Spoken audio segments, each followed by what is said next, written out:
আলাইকুম দর্শক, আমি ডাক্তার মোহাম্মদ আসাদুজ্জামান লিটন, সহকারী অধ্যাপক নাক কান ও গলা বিভাগ, ঢাকা মেডিকেল কলেজ হাসপাতাল। আজকে অত্যন্ত গুরুত্বপূর্ণ একটি টপিক নিয়ে আলোচনা করব। যদিও এই টপিকটি আমাদের রোগীদের কাছে বা আমাদের নিজেদের কাছেই অনেকটা অবহেলিত। সেটি হচ্ছে আপনার কণ্ঠস্বরের যত্ন।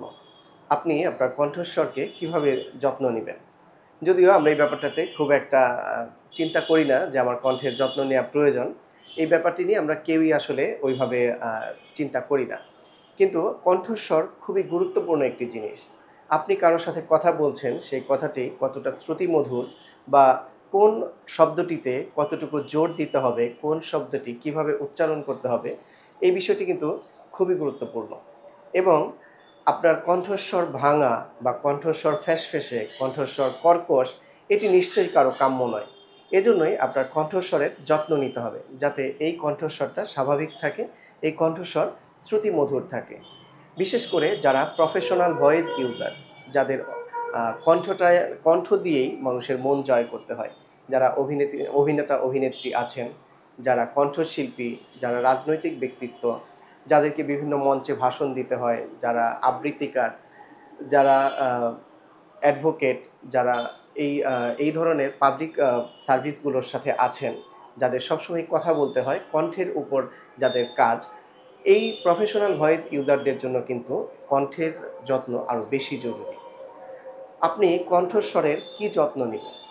যদি আপনি দেখেন যে আপনার যে স্বাভাবিক কণ্ঠস্বর, যে কণ্ঠস্বরে আপনি কথা বলেন, সেটি বসে গেছে বা সেটি ভেঙে গেছে, এবং এই যে ভেঙে যাওয়া, এটি ২ সপ্তাহের বেশি সময় অতিক্রান্ত হয়ে গেছে, কিন্তু স্বাভাবিক ঘরোয়া চিকিৎসায় আপনার সেই কণ্ঠস্বর ভালো হচ্ছে না, তাহলে অবশ্যই আপনাকে একজন নাক কান গলা বিশেষজ্ঞ চিকিৎসকের পরামর্শ নিতে হবে। প্রয়োজন হলে গলার ভেতরে অ্যান্ডোস্কোপির মাধ্যমে ক্যামেরা দিয়ে দেখতে হবে যে আপনার ভোকাল কর্ডে কোনো ধরনের কোনো সমস্যা আছে কিনা, ভোকাল কর্ডে কোনো ধরনের প্যারালাইসিস আছে কিনা, ভোকাল কর্ডে কোনো নোডিউল বা কোনো পলিপ আছে কিনা, অথবা আমাদের যে স্বরযন্ত্র, যেখান থেকে আমরা শব্দ তৈরি করি, যেখান থেকে আমরা কথা বলি, এখানে আপনার কোনো ধরনের কোনো রোগ আছে কিনা, এটি দেখতে হবে। এছাড়া আপনি নিজে কিভাবে কণ্ঠস্বরের যত্ন নেবেন? প্রথমত, উচ্চ স্বরে কথা বলা যাবে না। আপনার যেটুকু ক্যাপাসিটি তার চেয়ে উচ্চ স্বরে দীর্ঘ সময় কথা বলা যাবে না। কথা বলতে হবে পরিমিত এবং কথা বলতে হবে আস্তে আস্তে। আবার ফিসফিস করেও কথা বলা যাবে না। মূল কথা হলো কণ্ঠের যেন অ্যাবিউজ বা ওভার ইউজ না হয়। স্বাভাবিক গলায় কথা বলতে হবে। কণ্ঠটাকে শুকনো রাখা যাবে না। শুকনো গলায় দীর্ঘক্ষণ কথা বলা যাবে না। প্রয়োজনীয় পরিমাণ পানি পান করতে হবে। সারাদিনে অন্তত যারা অ্যাডাল্ট আছেন তারা অন্তত ২ লিটার বা ৮ গ্লাস পানি পান করতে হবে। আরও বেশি পানিও পান করতে পারেন। কণ্ঠ যেন আর্দ্র থাকে।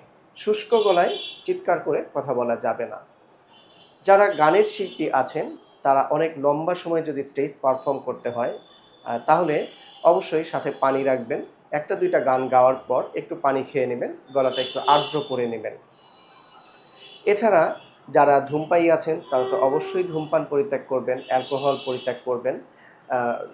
অতিরিক্ত ধুলাবালির মধ্যে যারা কাজ করেন তারা অবশ্যই মাস্ক ব্যবহার করবেন। আপনার গলায় যেন কোনো অ্যালার্জি বা কোনো অ্যালার্জেন দিয়ে যেন আপনার গলায় খুসখুস জিনিসটা না হয়।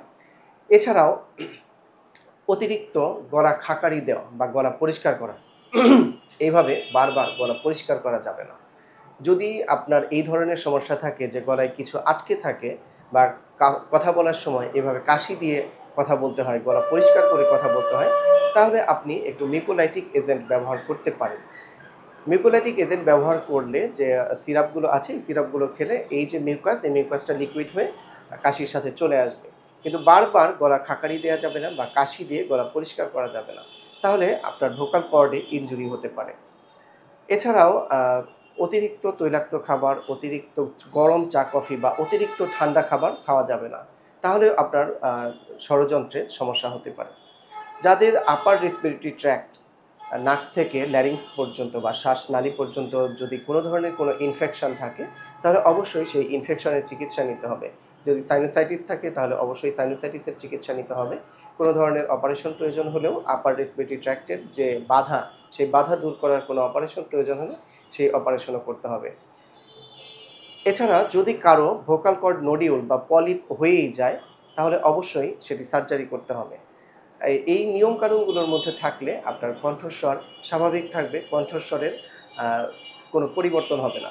বিশেষ করে যদি ২ সপ্তাহের বেশি সময় কারো গলার স্বর ভাঙা থাকে, তাহলে অবশ্যই একজন নাক কান গলা বিশেষজ্ঞ চিকিৎসকের পরামর্শ নিবেন। সেই অনুযায়ী চিকিৎসা নিলে আশা করি আপনার কণ্ঠস্বর ভালো থাকবে। সবাই ভালো থাকবেন। ভিডিওটি দেখার জন্য অনেক ধন্যবাদ।